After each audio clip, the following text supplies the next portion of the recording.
Next up, we have the Paris catacombs lost man footage. Beneath the streets of Paris, there is a labyrinth of tunnels reaching over 200 miles, packed with the bones of approximately 6 million people. The bones were moved there in the late 1700s and early 1800s when the city's cemeteries became overcrowded, causing cemeteries to collapse into sinkholes. So they began taking the bones and putting them into these abandoned underground limestone mines that ran beneath Paris, which is honestly a good idea, but it doesn't make it any less terrifying. Only a small section of the catacombs is open to the general public, with the rest being illegal to enter, as it's literally a massive unmapped pitch black maze filled with human skulls and femurs stacked floor to ceiling. However, in the 90s, there was a group of urban explorers who found a camera lying on the ground in one of the deeper illegal sections of the catacombs. And when they watched the footage, it showed a man wandering alone through the narrow passage aligned with bones. At first, he seemed calm, but then he suddenly starts to breathe heavy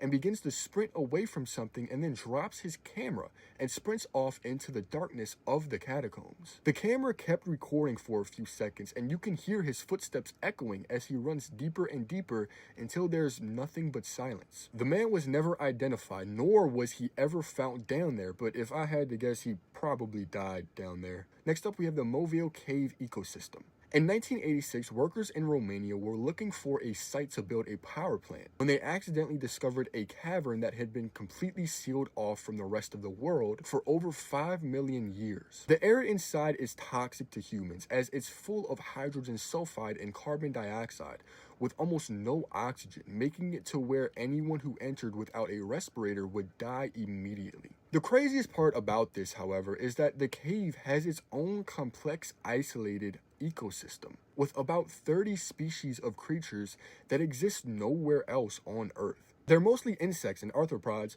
but they're blind, translucent, and have these crazy long legs and antennae. They got albino spiders, leeches, centipedes as long as your hand down there. The Movale Cave is proof that a shadow world can live right underneath our feet, and we may have no idea about it until we just randomly stumble upon it one day, and it is horrifying to think about.